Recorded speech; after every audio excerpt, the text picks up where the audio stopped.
Welcome back to Pump Talk News, where we dive deep into the stories that are shaping our world. The news cycle is moving at lightning speed, and if you blink, you might miss something huge. Today, we've got a packed show with updates that you absolutely cannot afford to miss.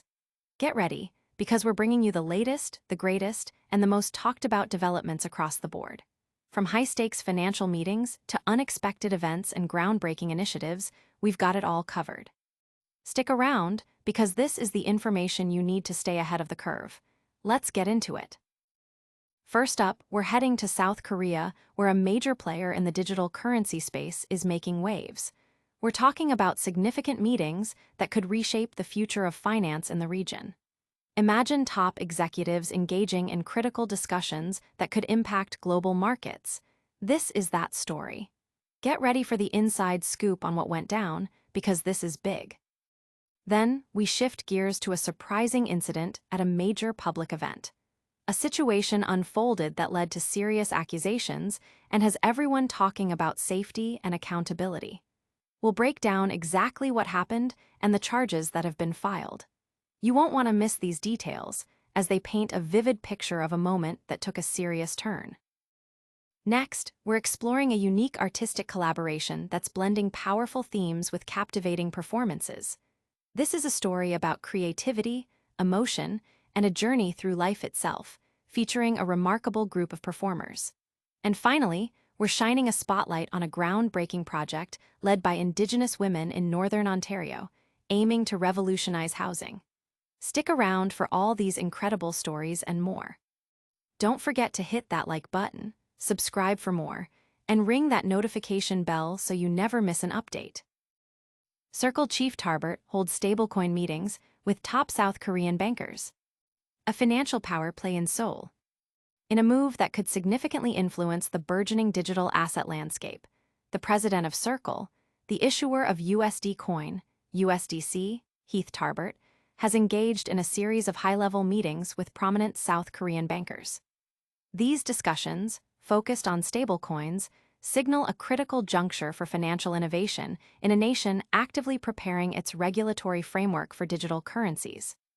Tarbert's visit, commencing on August 21st, saw him connect with key figures across the South Korean financial sector, including the governor of the Bank of Korea, BOK, Ri Chang-yong, and top executives from major financial groups such as Shinhan Financial Group, KEB Hana Financial Group, Wari Bank, and KB Financial Group. Notably, his meeting with Hyundai Card's vice chairman, Chung Tae-young, marks a significant outreach to the credit card industry, a sector with substantial potential for stablecoin integration. These strategic encounters were not merely introductory. They delved into concrete cooperation plans concerning stablecoins, particularly the potential for KRW-pegged stablecoins and their role in international transactions and remittances. The Bank of Korea has previously expressed concerns regarding the potential for KRW stablecoins to destabilize the financial system and undermine monetary policy. Governor Ri has voiced opinions that stablecoins could effectively create private currencies, challenging the central bank's monopoly on currency issuance. However, recent reports suggest an increasing acceptance and even an irreversible trend towards the adoption of one-denominated stablecoins, bolstered by cross-party support in the National Assembly. This political momentum has reportedly led to a shift in the BOK's stance, acknowledging the necessity of preparing for the digitalization of future currencies, though it maintains that only commercial banks should be permitted to issue these digital assets, a position that critics argue could stifle innovation. Tarbert's discussions with Shinhan Financial Group's chairman Jin Oh-kaedong specifically targeted the domestic distribution of both dollar-pegged and KRW-pegged stablecoins, alongside their utility in international remittances. His statement, emphasizing the crucial need for South Koreans to access stablecoins denominated in their own currency for digital asset transactions and cross-border payments, underscores Circle's commitment to localized digital currency solutions. Circle is reportedly already exploring avenues for local operations, potentially recruiting personnel for its one-pegged stablecoin business. Industry insiders suggest these meetings are laying the groundwork for significant global cooperation, opening new avenues for the domestic financial sector to enter the stablecoin market. This development aligns with global trends, as reports, like one from Goldman Sachs, predict the stablecoin market could soon be valued in the trillions of dollars, with figures like U.S. Treasury Secretary Scott Bessent highlighting stablecoins' potential role in bolstering demand for government bonds. The South Korean government's proactive approach to regulation, coupled with these high-profile industry engagements, positions the nation as a key player in the evolving stablecoin ecosystem. Transition. Could these high-level talks be the spark that ignites widespread stablecoin adoption in South Korea and beyond? Up next, we're heading to a place where a public event took a dramatic and concerning turn, leading to serious charges. Search location by zip code. Fairground fray. Car incident leads to serious charges *. A day of fun at the Kentucky State Fair took a sharp, unfortunate turn when a driver allegedly struck a fairgoer with his vehicle, resulting in multiple serious charges. The incident occurred on Saturday afternoon, around 5 p.m., on the Circle of Champions. According to Kentucky State Police, 71-year-old Richard Schroer of Louisville was operating his vehicle on the pedestrian area, the sidewalk, apparently attempting to maneuver around fair workers. In the process, a person attempted to intervene by grabbing onto one of the car's mirrors in an effort to stop him. Eyewitness accounts and police reports indicate that Schroer did not stop but continued driving, subsequently knocking down another individual, causing injuries. Following the collision, Schroer reportedly fled the scene without rendering aid to the person he had struck, a critical failure to stop and assist. This alleged hit-and-run, combined with the events leading up to it, has resulted in a string of charges against Schroer. These include first-degree wanton endangerment, second-degree assault, leaving the scene of an accident with failure to render aid, and a charge related to possession of a controlled substance. The specifics of the controlled substance charge have not been detailed, but its inclusion suggests a potentially complex situation beyond the immediate traffic incident. The victims' conditions and the extent of their injuries have not been fully disclosed, but the charges of assault and endangerment imply significant harm. Authorities are continuing their investigation into the precise sequence of events and the circumstances surrounding Schroer's actions. The incident serves as a stark reminder of the potential dangers that can arise even in seemingly festive public gatherings, and underscores the importance of traffic safety and the legal obligations of drivers to remain at the scene and provide assistance in the event of an accident. The Kentucky State Fair, a popular annual event, was unfortunately marred by this serious occurrence, prompting discussions about security and vehicle management within crowded public spaces. The legal proceedings against Schroer are expected to shed further light on the details of this unsettling event. Transition. From a chaotic fairground to the world of performing arts, we're about to witness a unique fusion of talent that promises to be deeply moving. Next, we explore a captivating dance production that uses song and movement to delve into the very essence of existence.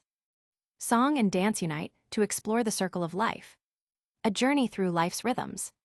Stephanie Lake's latest choreographic work, The Chronicles, is set to captivate audiences at the Brisbane Festival, offering a profound exploration of life cycles and the inevitable nature of change. This highly anticipated production is distinguished by its powerful fusion of contemporary dance with the ethereal voices of a children's choir, creating an immersive and deeply emotional experience. Lake, known for her ability to forge visceral connections with audiences, has crafted a piece that, whether performed by a large ensemble or a select few, always possesses a grand impact. The Chronicles features 12 of Lake's elite dancers alongside the 30-strong voices of Burley Children's Choir, complemented by the resonant voice of adult baritone Oliver Mann. Together, they embark on a 70-minute journey that artfully navigates the spectrum of life, from womb to tomb. Having already garnered standing ovations in Sydney and Melbourne earlier this year, the production's world premiere season at the Brisbane Festival is a testament to its artistic merit and broad appeal. This collaboration is part of the Major Festivals Initiative, an endeavor that supports the joint commissioning and presentation of ambitious new works by Australia's leading arts events. Lake herself has emerged over the past decade as one of Australia's most celebrated choreographers, consistently pushing boundaries across various artistic disciplines, including ballet, opera, theater, film, and music videos. She acknowledges the common perception of contemporary dance as being potentially inaccessible, a barrier she has actively strived to dismantle throughout her career. Her mission, she explains, is to extend an invitation to the audience, to draw them into the expressive power of dance, which she describes as an articulate art form capable of touching people in profound ways. The Chronicles represents a deliberate departure from Lake's previous large-scale spectacles like Colossus and Manifesto. This shift was born from a desire to collaborate with live musicians again, but in a fresh and innovative manner. The initial concept for The Chronicles centered on working with a children's choir, a collaboration that has proven to be exceptionally delightful and emotionally rewarding, with local choirs participating in each tour location. Lake notes the joy the children bring to the pre-show rituals and rehearsals, creating a positive atmosphere for the entire company.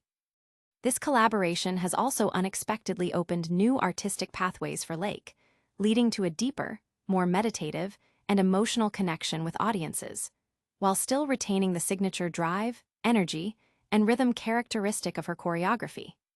The musical score, composed by Lake's longtime collaborator Robin Fox, mirrors this exploration, moving beyond his usual electronic rhythmic style into more traditional acoustic territories. Fox's composition for the children's choir, based on an old folk round, and his arrangement of a surprise well-known song add unique layers to the production. The use of found sounds and voice recordings in the electronic tracks lends a palpable humanness to the score, moving away from a clinical feel.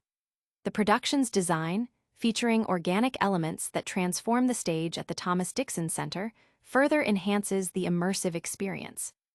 Lake admits that the introspective nature of the piece and its gentle conclusion have led to a reception that has been mind-boggling and overwhelming, particularly given the profound emotional responses it evokes, often leading to tears and a desire among audience members to share their experiences. The lack of spoken narrative allows the audience to bring their own life experiences to the art, fostering a deeply personal connection. Transition. From the deeply personal and emotional resonance of dance, we now turn to a project that is building homes and futures in a very different, yet equally impactful, way. Next, we're heading north to discover a groundbreaking initiative empowering Indigenous women and addressing housing needs. It's major. Indigenous women-led modular home factory being built in Northern Ontario. Building futures. Indigenous women lead modular home revolution in Northern Ontario. A significant development in sustainable housing and Indigenous empowerment is taking shape in Kirkland Lake, Northern Ontario, with the construction of a $20 million modular housing factory. Spearheaded by Keepers of the Circle, an organization dedicated to supporting Indigenous women, this ambitious project aims to provide durable, energy-efficient homes to First Nations communities facing critical housing shortages. Bertha Cormier, executive director of Keepers of the Circle, highlighted the factory's core mission: to ensure that local Indigenous communities directly benefit from these innovative homes, addressing issues such as overcrowding and the pervasive problem of mold caused by frequent flooding in existing residences. The initiative began several years ago through a partnership with Tookatri Passive Homes, a company specializing in energy-efficient prefabricated housing. This collaboration provided a crucial training ground for Indigenous women. In the fall of 2022, 6 Indigenous women underwent an intensive 3-month training program in Baysville, Ontario, learning the intricacies of constructing home construction panels. Cormier emphasized the transformative nature of this training, noting that many participants started with no prior construction experience, not even knowing how to read a measuring tape.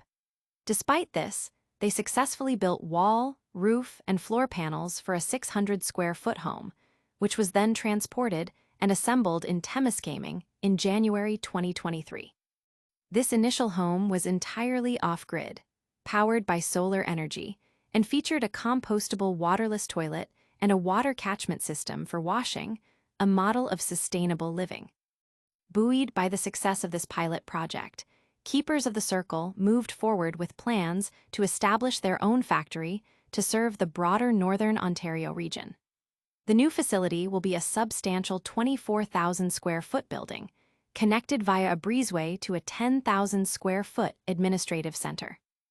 This center is designed to be a supportive hub, housing an on-site daycare for up to 30 children, a cultural room, a staff kitchen, and importantly, 6 dedicated rooms for women who face challenges with daily commutes. Cormier shared a poignant example of a woman traveling from Moosonee who will be able to live on-site during her work week, facilitating her employment and eventual transition to suitable local housing.